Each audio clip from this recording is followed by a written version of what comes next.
Hello everyone and welcome to my channel knowledge fusion. आज हम पढ़ने वाले हैं कंप्यूटर का एक नया टॉपिक जिसका नाम है फंक्शंस एंड कंस्ट्रक्टर। तो आज का क्वेश्चन जो है वो हम फंक्शंस एंड कंस्ट्रक्टर के ऊपर पढ़ने वाले हैं। तो क्वेश्चन ये है, write a program to create a class function with the following functions. Question का मतलब ये है, हमें एक क्लास बनानी है जिसका नाम हमें क्या देना है, फंक्शंस, और उसके आगे लिखा हुआ है विद द फॉलोइंग फंक्शंस। यानी इस क्वेश्चन के अंदर हमें कुछ फंक्शंस दिए हुए हैं, उसको हमें कोड करना है इस प्रोग्राम के अंदर। तो हम समझते हैं कि वो फंक्शंस क्या है। तो जो आपका फर्स्ट फंक्शन है, सबसे पहले हमने क्लास को नाम दे दिया फंक्शन। उसके बाद जो आपका फर्स्ट फंक्शन है वो दिया हुआ है जिसका नाम है वॉइड फिबोनाची, और उसके बाद पैरेंथेसिस लगे हुए हैं और उन पैरेंथेसिस के अंदर कुछ भी नहीं है। उसका एक्सप्लेनेशन आपको दिया हुआ है, उसका एक्सप्लेनेशन है which calculate and print the first 20 terms of the Fibonacci series. यानी हमें वॉइड फिबोनाची नाम से एक फंक्शन बनाना है। ये हमने फंक्शन बना दिया। अच्छा, फंक्शन बनाना इजी होता है क्योंकि फंक्शन का जो नाम होता है वो एज इट इज हमें दिया हुआ होता है। तो वॉइड फिबोनाची हमने फंक्शन बना दिया और इसके अंदर हमें क्या करना है, इसका काम क्या है, इसे फर्स्ट 20 टर्म्स प्रिंट करने हैं, किसके, फिबोनाची सीरीज के। ठीक है, ये हो गया आपका फर्स्ट फंक्शन। कहां तक, ये कर्ली ब्रेस मैंने ऑन किया, यहां पे कर्ली ब्रेस बंद हुआ, तो ये आपका वॉइड फिबोनाची जो आपका फर्स्ट फंक्शन है ये कंप्लीट हो गया। अब बात करते हैं सेकंड फंक्शन की। तो सेकंड फंक्शन जो है वो क्या दिया हुआ है, void profit double CP double SP. ठीक है, सीपी और एसपी आपको क्वेश्चन में मेंशन नहीं है, आपको सिर्फ डबल डबल मेंशन है। इसका मतलब क्या है, मैं समझा देता हूं। वॉइड प्रॉफिट एक फंक्शन है जिसके अंदर आपको बोला गया कि आपको दो डबल वैल्यूज लेनी है। वो जो डबल वैल्यूज है ये कौन इनपुट करेगा, ये यूजर इनपुट करेगा। इसलिए डबल वैल्यूज सिर्फ यहाँ पे डबल डबल लिखा हुआ है, वेरिएबल नहीं दिया हुआ। वेरिएबल आप कुछ भी ले सकते हैं। अब बात करते हैं कि ये फंक्शन हमें क्या समझाना चाह रहा है। तो क्वेश्चन में हमें दिया हुआ है which input CP and SP of an article। हमें यूजर से एक कॉस्ट प्राइस और एक सेलिंग प्राइस, दो चीजें इनपुट करानी है एक आर्टिकल की, and then calculate and print the loss percent and the profit percent if CP and SP। अगर आपकी जो कॉस्ट प्राइस है और सेलिंग प्राइस है दोनों इक्वल हो जाती है तो आपको मैसेज देना पड़ेगा कि नो लॉस नो गेन। ठीक है, तो ये हमारे दो फंक्शंस हैं जिनको आज हमें पढ़ना है। तो ये जो क्वेश्चन था मैंने आपको एक्सप्लेन कर दिया। अब इसको प्रोग्राम को सॉल्व कैसे करेंगे, आइए उसे समझते हैं।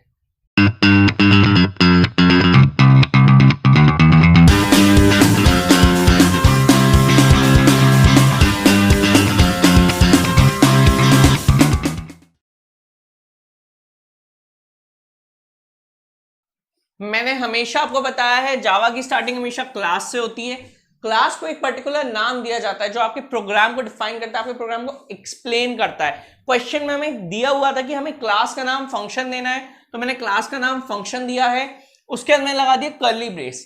कर्ली ब्रेस लगाने के बाद हमेशा मेन मेथड लिखते हैं, मेन फंक्शन लिखते हैं, पर इस बार हम मेन फंक्शन नहीं लिखेंगे क्योंकि इस बार जो फंक्शंस हैं वो हमें क्वेश्चन में दिए हुए हैं। तो जो हमारा फर्स्ट फंक्शन है वो है वॉइड फिबोनाची। ठीक है, तो हम वॉइड फिबोनाची, हमने एक फंक्शन लिखा, वॉइड फिबोनाची हमने लगाया, उसके बाद हमने पैरेंथेसिस ऑन किए, देन हमने पैरेंथेसिस ऑफ कर दिए, क्लोज कर दिए। ठीक है, पहले ओपन किए देन क्लोज कर दिए, क्योंकि हमें क्वेश्चन में दिया ही नहीं था कि हमें पैरेंथेसिस के अंदर कुछ डालना है या कुछ नहीं डालना। कुछ नहीं डालना है क्योंकि क्वेश्चन में यही दिया हुआ है, क्वेश्चन में नहीं दिया हुआ कि कुछ डालना है। ठीक है, इसके बाद हमने लगा दिया कर्ली ब्रेस। कर्ली ब्रेस लगाने के बाद हमने लिखा int i a b c। अब ये वेरिएबल्स मैंने क्यों लिए हैं, सबसे पहले बात करते हैं कि इंट का क्या मतलब है। इंट का मतलब ये है कि इसके अंदर आप सिर्फ इंटीजर वैल्यू ही स्टोर कर सकते हो, कोई स्ट्रिंग वैल्यू नहीं, कोई कैरेक्टर वैल्यू नहीं, कोई और वैल्यू नहीं। इंट का मतलब ये कि आप इन सब के अंदर सिर्फ इंटीजर वैल्यू स्टोर कर सकते हो, कोई और वैल्यू स्टोर नहीं कर सकते। अब बात करते हैं आई मैंने क्यों लिया है। बात ये थी, इस क्वेश्चन में हमें क्या करना था कि हमें 20 टर्म्स को प्रिंट कराना था। तो हर एक टर्म को प्रिंट कराने के लिए हमें 20 टर्म्स प्रिंट कराना है, तो 20 बार उस चीज को रन करना पड़ेगा, तभी तो 20 टर्म्स प्रिंट हो पाएंगे। तो 20 बार उस चीज को रन करने के लिए हमें लूप चलाना पड़ेगा, तो लूप चलाने के लिए मैंने आई लिया है। ठीक है, अब बात करते हैं ए क्यों लिया है। अब ए मैंने इसलिए लिया है फर्स्ट टर्म फिबोनाची सीरीज का जो फर्स्ट टर्म है वो मैंने ए में स्टोर कराया है, जो सेकेंड टर्म है वो मैंने बी में स्टोर कराया है, और जो थर्ड टर्म है वो मैं कैलकुलेट करूंगा, जिसके लिए मैंने लिया है सी। यानी सी जो होगा वो सारे आगे के आने वाले टर्म्स को कैलकुलेट करेगा। पहले अभी मैं थर्ड टर्म को कैलकुलेट करूंगा, फिर फोर्थ, फिर फिफ्थ, ऐसे सारे टर्म्स को मैं कैलकुलेट करूंगा। अब बात ये आती है जिसको फिबोनाची सीरीज के बारे में नहीं पता, मैंने ऑलरेडी एक वीडियो अपलोड कर रखी है, ऊपर आई बटन दिख रहा होगा, उसे क्लिक करें, वहां से वीडियो खुल जाएगी, आपको उससे देखिए समझ में आ जाएगा, मैंने बहुत अच्छे से उसमें एक्सप्लेन किया हुआ है। ठीक है, अब बात करते हैं, सबसे पहले हम क्या करेंगे, इसको मैं हटा देता हूं। आई लूप ट्रायंगल लिया है, ए फर्स्ट टर्म है, बी सेकेंड टर्म है, और सी से हम बाकी आगे के टर्म्स कैलकुलेट करेंगे। तो ये डायरेक्ट लिखा है, यहां पे मैं आपको सारी चीजें एक्सप्लेन कर देता हूं। ये मेरा हो गया a equals to 0, b equals to 1, और c अभी कुछ भी नहीं है। ठीक है, अब सबसे पहले नेक्स्ट लाइन में लिखा हुआ है एसओपी।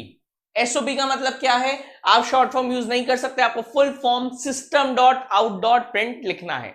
अब system dot out dot print का फंक्शन क्या होता है, जब आपको कोई भी चीज प्रिंट करनी होती है तो आप system dot out dot print लिखते हैं, और अगर आपको लाइन चेंज करनी है तो आप लिखेंगे system dot out dot print LN. Print करने के बाद जो भी चीज प्रिंट होगी उसके बाद उसकी लाइन अपने आप चेंज हो जाएगी एलएन की वजह से। तो हमें लाइन चेंज नहीं करनी है, हमें पूरी सीरीज एक ही लाइन में लिखनी है, तो हम एलएन नहीं लिखेंगे, हम लिखेंगे system dot out dot print, सिर्फ इतना, एसओपी। ठीक है, अब इसके अंदर चीजें प्रिंट कैसे होती हैं, अब ए और बी ये जो दोनों हैं ये इन्वर्टेड कॉमास में नहीं है, और जो मैंने कॉमा लगा रखा है वो इन्वर्टेड कॉमास के अंदर है। ठीक है, तो ए और बी जो इन्वर्टेड कॉमास में नहीं है उनकी वैल्यू प्रिंट होगी, वो एज इट इज प्रिंट नहीं होंगे, और जो कॉमा है वो इन्वर्टेड कॉमास के अंदर है तो वो एज इट इज प्रिंट होगा। तो ए की वैल्यू क्या है 0, तो ये हमने लगा दिया 0 प्रिंट हो गया। उसके बाद क्या प्रिंट हुआ, comma, comma as it is print हो जाएगा क्योंकि वो इन्वर्टेड कॉमास के अंदर है, तो ये हमने कॉमा प्रिंट कर दिया। उसके बाद क्या है प्लस बी। ठीक है, बी की वैल्यू क्या है, बी की वैल्यू 1 है, तो ये हमने 1 प्रिंट कर दिया। इतना कंप्लीट हो गया। अब हम आएंगे नेक्स्ट स्टेप पे। अब आपको क्वेश्चन में दिया हुआ था कि आपको 20 टर्म्स प्रिंट करने हैं, आपने कितने प्रिंट कर दिए, 2 टर्म्स प्रिंट कर दिए, कितने टर्म्स बचे, 18 टर्म्स बच गए। अब हमें 18 टर्म्स प्रिंट करने हैं, तो इसलिए हम लूप चलाएंगे i equals to 1, i is lesser than equals to 18, i plus plus. बहुत बच्चों को ये डाउट होता है कि यहाँ पे हमने 20 क्यों नहीं लिया जब हमें 20 टर्म्स प्रिंट करने थे, तो मैंने लॉजिक आपको समझा दिया कि जब आप 2 टर्म्स प्रिंट कर चुके हो तो उन दोनों को सब्ट्रैक्ट कर दीजिए। तो 20 में से जब 2 आपने सब्ट्रैक्ट किया तो 18 बचा, तो अब आपको फाइनली 18 टर्म्स प्रिंट करने हैं। जो लूप का जो मेथड होता है, फर्स्ट पार्ट होता है इनिशियलाइजेशन। लूप कहां से चल रहा है, i इक्वल्स टू 1 से चल रहा है, खत्म कहां पे हो रहा है 18 पे, तो सेकंड में हमने कंडीशन लगाया कि i is lesser than equals to 18, यानी जब तक ये कंडीशन फॉल्स नहीं हो जाए तब तक हमारा जो लूप है वो रन करता रहे, और हर बार i प्लस प्लस i की वैल्यू 1 से इंक्रीमेंट हो। ठीक है, इसके अंदर लगा दिया कर्ली ब्रेस। कर्ली ब्रेस लगाने के बाद c equals to a plus b. अब मैंने ये क्यों लिखा है, एक्चुअली मैं यहां पे लिख देता हूं कि फिबोनाची सीरीज क्या होती है, 0, 1, 1, 2, 3, 5, 8 एंड सो ऑन। ठीक है, ये हमारी फिबोनाची सीरीज होती है। तो इसकी जो ट्रिक होती है ना कि कैसे आप आगे के टर्म्स को लाओगे, तो आपको क्या करना होता है, आपको पहले 2 टर्म्स ऐड करने होते हैं, 0 प्लस 1 1, 1 प्लस 1 2, 1 प्लस 2 3। तो इस तरीके से आपको 2 टर्म्स ऐड करने होते हैं, तब जाके आपका नेक्स्ट टर्म आता है। ठीक है, अब तो इसमें मैंने क्या किया, c equals to a plus b. ठीक है, तो a क्या है मेरा, a है मेरा 0, b क्या है 1, तो 0 प्लस 1, c की वैल्यू क्या हो गई, c की वैल्यू हो गई 1, तो मैं लिख देता हूं c इक्वल्स टू 1। ठीक है, अब नेक्स्ट लाइन क्या है, एसओपी। अगेन क्या करना है, हमें प्रिंट करना है। अब इन्वर्टेड कॉमास में क्या दिया हुआ है, कॉमा दिया हुआ है, तो मैंने सबसे पहले यहां कॉमा प्रिंट किया। ठीक है, उसके बाद मैंने क्या प्रिंट किया, c प्रिंट कर दिया। c की वैल्यू क्या है, c की वैल्यू 1 है, तो ये 1 हो गया। अब इसके बाद क्या होगा, आपने सीरीज में ध्यान दिया, ये 0 प्लस 1 मैंने किया तो ये 1 आया, फिर मेरे को अब इस 0 को भूल जाना है, 1 प्लस 1, अब इन दोनों को ध्यान रखना है, तो पहले की जो टर्म्स हैं अब उनको भूलते जाना है। तो अब मैं क्या करूंगा, मैं भी इस 0 को भूल जाऊंगा, कैसे, a इक्वल्स टू b। तो अब क्या होगा, b की जो भी वैल्यू है, b की वैल्यू क्या है 1, b की जो वैल्यू है वो a में आ जाएगी, तो b की जो वैल्यू है 1, अब वो a में आ गई, तो a की वैल्यू क्या हो गई 1 हो गई। अब b इक्वल्स टू c, तो इस बार क्या होगा, c की जो वैल्यू है वो b में आ जाएगी, तो c की वैल्यू 1 है तो b में क्या आ जाएगा 1, तो b में ऑलरेडी 1 था तो 1 कट के हम 1 ही वापस लिख देंगे। अब इसके बाद ये फॉर का जो लूप है ना, इसका ब्रेस यहां ओपन हो रहा है, यहां क्लोज हो रहा है, तो ये लूप जब तक फॉल्स नहीं होगा तब तक ये बार बार चलता रहेगा। ठीक है, तो अब हम क्या करेंगे, अब हम वापस इधर ऊपर जाएंगे। ठीक है, अब यहां जाने से पहले हमें एक काम करना है, इधर जाने से पहले हमें इधर जाना है। ठीक है, क्या करना है, हर बार मैंने आपको बताया लूप जब भी रन करेगा आपको उसे 1 से अपडेट करना है, तो i प्लस प्लस, तो i की वैल्यू क्या हो जाएगी, i की वैल्यू स्टार्टिंग में आपकी थी 1, तो इस बार i की वैल्यू क्या हो गई, i प्लस प्लस, i की वैल्यू 1 से इंक्रीज हो गई, i की वैल्यू 2 हो गई। ठीक है, अब आप वापस कंडीशन चेक करेंगे, 2 is lesser than equals to 18, क्या 2 18 से छोटा है, कंडीशन ट्रू है, कंडीशन ट्रू है तो आप लूप के अंदर आ जाएंगे, c equals to a plus b, इस बार a की वैल्यू क्या है, इस बार a की वैल्यू 1 है, b की वैल्यू 1 है, तो 1 प्लस 1 क्या हो जाएगा, 2 हो जाएगा, तो इस बार c में क्या स्टोर हो जाएगा, c में 2 स्टोर हो जाएगा, तो आप c की वैल्यू 2 कर देंगे। अब इसके बाद आप नेक्स्ट स्टेप पे आएंगे, SOP, अगेन आप क्या करेंगे, प्रिंट कराएंगे, तो प्रिंट कराते टाइम क्या है, सबसे पहले क्या है, कॉमा है, तो सबसे पहले कॉमा को प्रिंट कर देंगे, क्योंकि कॉमा इन्वर्टेड कॉमास के अंदर लिखा हुआ है तो वो एज इट इज प्रिंट हो जाएगा। उसके बाद क्या है, सी प्रिंट होना है, सी की वैल्यू क्या दी हुई है, सी की वैल्यू 2 दी हुई है, तो ये हम क्या करेंगे, यहां पे 2 प्रिंट कर देंगे। अब नेक्स्ट स्टेप पे आएंगे, अब क्या करना है, हमें पुराने टर्म्स को भूलते जाना है, तो अब क्या होगा, a इक्वल्स टू b, तो b में इस बार क्या है 1 है, तो a में क्या आएगा, वापस से 1 स्टोर हो जाएगा। अब b इक्वल्स टू c, तो b में क्या है, b में 1 है और c में क्या है 2 है, तो b इक्वल्स टू c यानी c की वैल्यू b में चली जाएगी, तो c की वैल्यू 2 है तो b में 2 चला जाएगा। अगेन आप ऊपर जाएंगे, i प्लस प्लस, i की वैल्यू क्या हो जाएगी, 3 हो जाएगी, एंड सो ऑन लूप चलेगा टिल 18 तक ये रन करेगा। इसके बाद हम वापस ऊपर जाएंगे, i प्लस प्लस, आपके 18 तक जितने भी टर्म्स हैं वो सारे प्रिंट हो जाएंगे। मैं सारे प्रिंट करके नहीं दिखा रहा, मैंने आपको 2 टर्म्स प्रिंट करके दिखा दिए हैं, 2 स्टार्टिंग में और उसके बाद 2 और अलग से। ठीक है, तो टोटल हमने 4 टर्म्स प्रिंट किए हैं, तो ऐसे ही बाकी 16 टर्म्स प्रिंट हो जाएंगे। तो इसके बाद जैसे ही हम ऊपर जाएंगे, i प्लस प्लस, i की वैल्यू 18 से क्या हो जाएगी, 19 हो जाएगी। ठीक है, तो अब वापस हम कंडीशन चेक करेंगे, 19 is lesser than equals to 18, क्या 19 18 से छोटा है, नहीं, कंडीशन फॉल्स हो गई। क्या 19 18 के इक्वल है, नहीं, कंडीशन फॉल्स हो गई। जब आपकी दोनों ही कंडीशन फॉल्स हो जाएंगी तब आप इस लूप के बाहर आ जाएंगे। इस लूप के बाहर आके आप देखेंगे कि जो आपका फंक्शन है वॉइड फिबोनाची वो कंप्लीट हो चुका है, यानी जो हमारा फर्स्ट फंक्शन था वो हमने कंप्लीट कर लिया। अब बात करते हैं, इसके नीचे जो लिखा हुआ है ना वो सेकंड फंक्शन है, तो अब हम समझते हैं कि सेकंड फंक्शन में हमें क्या करना है, तो मैं अब इसको रब कर देता हूं। तो बात करते हैं हम सेकंड फंक्शन जो हमें सॉल्व करना है। सेकंड फंक्शन का जो नाम दिया हुआ है वो है वॉइड प्रॉफिट, तो हमने एज इट इज लिख दिया वॉइड प्रॉफिट। अब उसके अंदर डबल डबल 2 डबल दिए हुए थे हमें। एक तो ये डबल हमें क्या बताता है, डबल हमें ये बताता है कि ये डेटा टाइप जो डबल दिया हुआ है इसका मतलब ये है कि आप जो भी वेरिएबल यहां पे लोगे, मैंने सीपीएसपी लिया है, मैं अभी समझाऊंगा मैंने क्यों लिया है, पर डबल का मतलब ये है आप जो भी वेरिएबल यहां पे लोगे उसके अंदर आप सिर्फ डबल वैल्यू ही स्टोर कर सकते हो, कोई और वैल्यू स्टोर नहीं कर सकते, कोई स्ट्रिंग वैल्यू नहीं, कोई कैरेक्टर वैल्यू नहीं, कोई और वैल्यू नहीं, सिर्फ डबल वैल्यू। डबल यानी कि decimal value, like 3.4 4.7 5.6 like this. ठीक है, तो अब बात करते हैं ये 2 डबल क्यों दिए हुए हैं। क्वेश्चन में लिखा हुआ है that you have to take input from the user, हमें यूजर से इनपुट लेना है, क्या, एक सीपी और एक एसपी, यानी एक कॉस्ट प्राइस और एक सेलिंग प्राइस एक आर्टिकल की। अच्छा, इसको समझाने के लिए लेट्स अज्यूम, एक स्टोरी अज्यूम करता हूं। ठीक है, मान लीजिए जैसे मैं अपने कॉलेज जा रहा हूं, ठीक है, तो कॉलेज में जाते टाइम मुझे याद आया कि मुझे किसी को एक गिफ्ट देना है, या लेट्स से एक चॉकलेट का बॉक्स देना है, तो लेट द पर्सन भी हम एक्स, हम उसे एक्स मान लेते हैं। ठीक है, तो मुझे एक्स को एक चॉकलेट का बॉक्स देना है। ठीक है, तो अब मैं उसे बॉक्स देने के लिए जाऊंगा, एक बॉक्स खरीदूंगा। अब आगे की स्टोरी समझते हैं क्या करना है। ठीक है, तो यूजर यहां पे मैं हूं, मान लीजिए मुझे बोला गया कि जो आपका जो चॉकलेट का बॉक्स है आपको उसकी कॉस्ट प्राइस डालनी है। ठीक है, तो लेट्स से मैंने कॉस्ट प्राइस ली थी, मतलब उसकी जो बॉक्स की कॉस्ट प्राइस थी वो 100 थी, मैंने यहाँ पे लिख दिया 100 कि मैंने जो बॉक्स खरीदा था वो 100 रुपीज का खरीदा था। ठीक है, अब बात करते हैं अब सेलिंग प्राइस क्यों आएगी। अब क्वेश्चन में तो बोला गया सेलिंग प्राइस आनी चाहिए, तो हम ये मान लेते हैं मैं कॉलेज पहुंचा और मैंने जब चॉकलेट का बॉक्स जिसको देना था, जो पर्सन था एक्स, वो नहीं है। ठीक है, तो अब मैंने क्या किया, अब चॉकलेट का बॉक्स जो है वो वेस्ट हो रहा है, तो अब मैंने क्या किया, मैंने उसे किसी और को सेल कर दिया।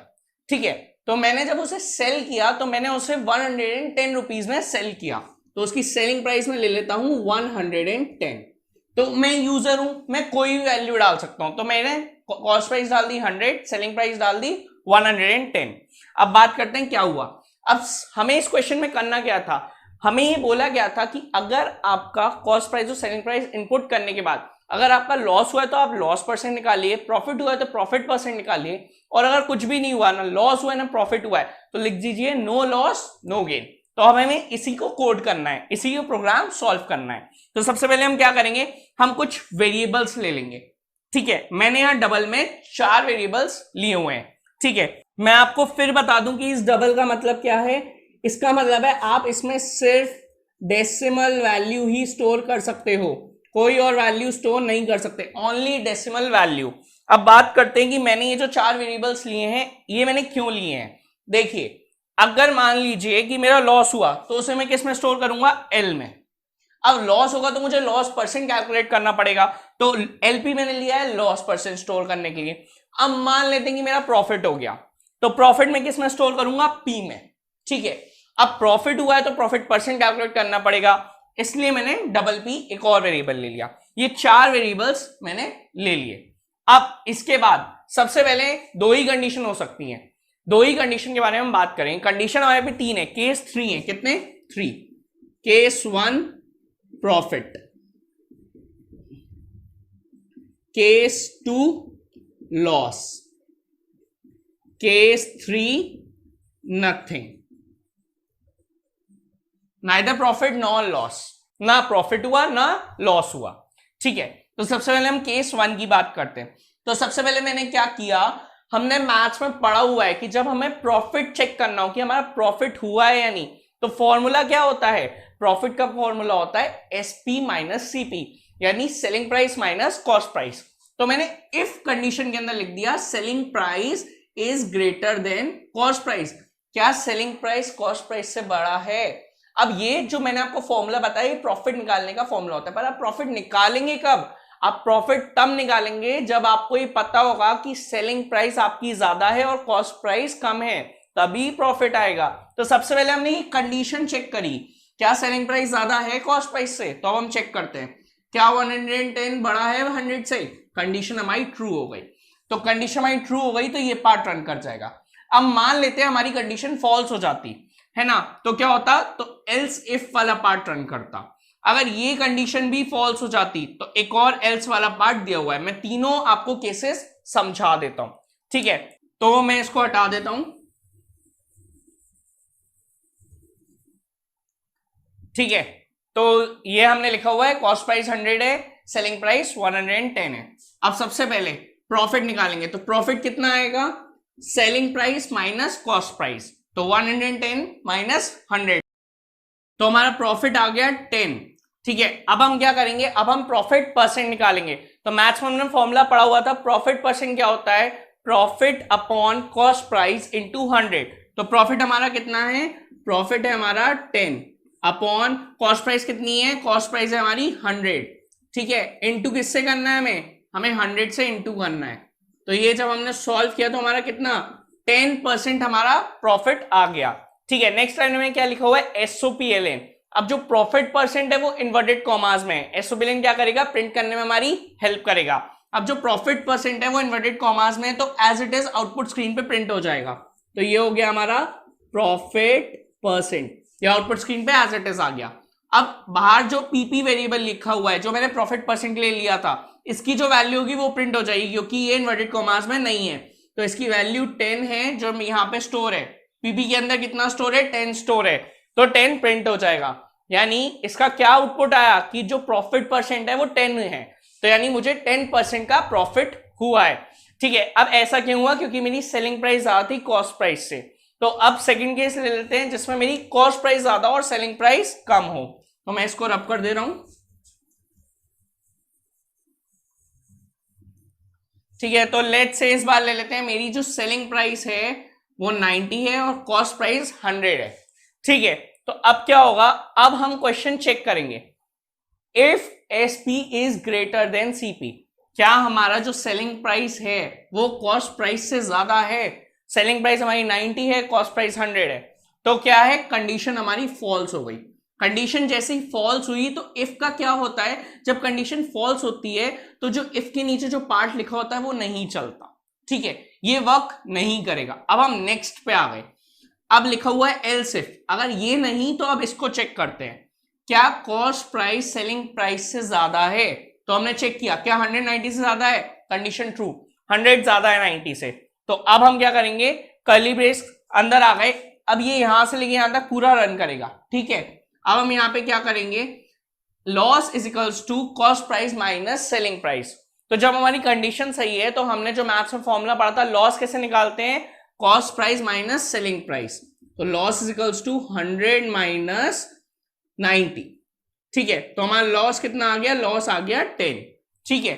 लॉस हमारा 10 आ गया, अब लॉस आ गया तो लॉस परसेंट निकालेंगे, मैथ्स में जिसका हमने फॉर्मूला पढ़ा था, loss upon cost price into 100, ठीक है। तो लॉस हमने लिख दिया यहाँ पे 10 अपॉन कॉस्ट प्राइस कितना है, कॉस्ट प्राइस है हमारा 100 इनटू 100, तो ये कितना आ जाएगा, ये आपका आ गया 10।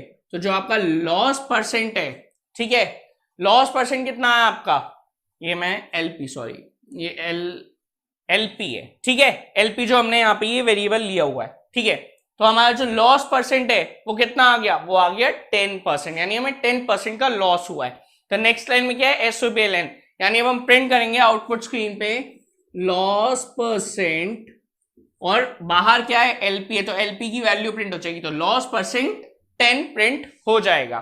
अब एक लास्ट और थर्ड केस बचता है जिसकी और बात कर लेते हैं, वो ऐसा केस है जिसमें ना मुझे लॉस हो ना मुझे प्रॉफिट हो, ठीक है।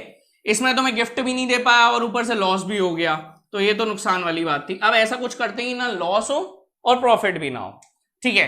तो सेलिंग प्राइस हो गई हमारी 100, ठीक है।